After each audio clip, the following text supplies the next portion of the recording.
ప్రభునామానికి మహిమ కలుగును గాక. మీ అందరికీ నా హృదయపూర్వక వందనాలండి. బాగున్నారు కదా మీ అందరు? చూడండి, ప్రతి విషయంలో ప్రభు నేను కాపాడతాను. ఏ సమస్యలో బంధించబడినా అక్కడి నుంచి నువ్వు విడిపిస్తాను. అయ్యా ప్రభు అంటే ఏ బంధకంలో నుంచి నువ్వు మొరపెట్టినా అక్కడి నుంచి అద్భుతంగా నువ్వు బయటకు తీసుకొస్తాను. ఆయన నిన్నెప్పుడు విడువడు, నిన్ను ఎడబాయడు.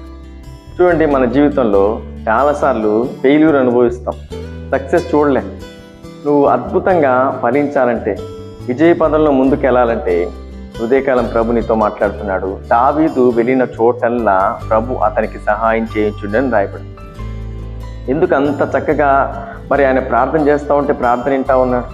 వెళ్ళిన చోటల్లా కాపాడుతున్నాడు, విజయంతో ముందుకు నడిపిస్తూ ఉన్నాడు. అతని కీర్తి దేశ విదేశాల్లో వ్యాపింపజేస్తున్నాడు. ఎందుకు తెలుసా? ఒక మాట మీకు జ్ఞాపకం చేస్తాను. మత్తయి సువార్త 18వ అధ్యాయం 38వ వచనం. మీలో ప్రతి వాడును తన సహోదరుని హృదయపూర్వకంగా క్షమింపని ఎడలా నా పరలోకపు తండ్రి ఆ ప్రకారమే మీ ఎడలా చేయునండి. దేవునికి స్తుతి కలుగును గాక. దావీదులో స్పెషల్ ఏంటో తెలుసా?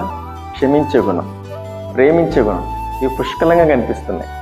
అందుకే సౌలును విడిచి దావీదుకు తోడుగా ఉండేనని రాయబడింది. ఎందుకు సౌలును విడిచిపెట్టాడు? ఎందుకు దావీదు తోడుగా ఉన్నాడంటే దావీదులో దేవుని లక్షణాలు దేవునికి కనిపిస్తూ ఉన్నాయి కాబట్టి దేవుడు దావీదుకు తోడుగా ఉన్నాడు, అద్భుతంగా నడిపిస్తూ ఉన్నాడు, గొప్ప ఘనతనిస్తూ ఉన్నాడు. చూడండి, సౌలుకు క్షమించే మనసు లేదు. చంపేయాలి. వాడు భూమి మీద ఉండకూడదు కక్ష పళ్ళు కొరుకుతా ఉన్నాడు. కానీ దావీదు ఏం చేసి తెలుసా? తన శత్రువును చూసి కూడా, తన శత్రువు తన దగ్గరకు వచ్చినా కూడా దావీదు మరి సౌలును ముట్టలేదు. ప్రేమ, కనికరం, దయ. అతను చంపితే నాకేం వస్తుంది, దేవుడు అభిషేకించాడు కదా అన్నట్లుగా ఫలం లేక కాదు, ధైర్యం లేక కాదు, దేవుని మహాకనికరంతో సౌలును విడిచిపెడతా ఉన్నాడు. అది నచ్చింది ప్రభు. ఆ క్షమించే మనస్సు దావీదులో కనిపించి నచ్చింది కాబట్టి దావీదు మరి అద్భుతంగా పైకి ఎక్కుతూనే ఉన్నాడు.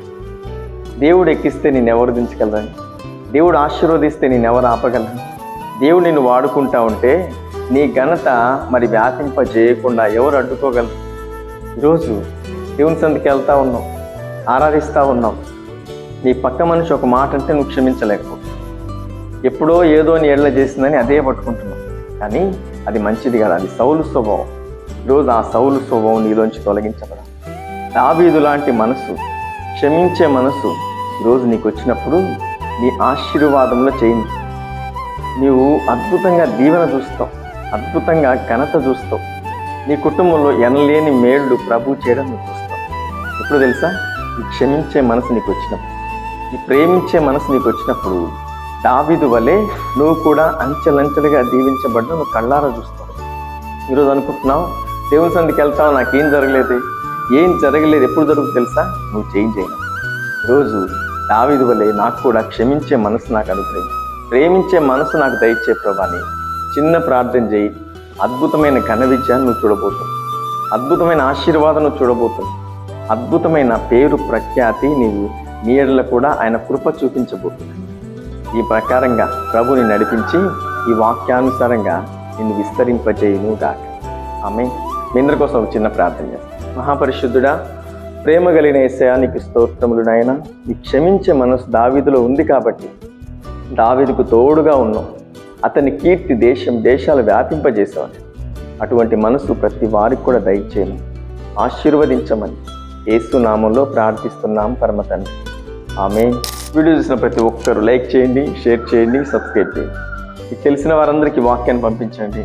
ప్రభు నిన్ను నీ కుటుంబాన్ని దీవించునుగా. ఆమేన్.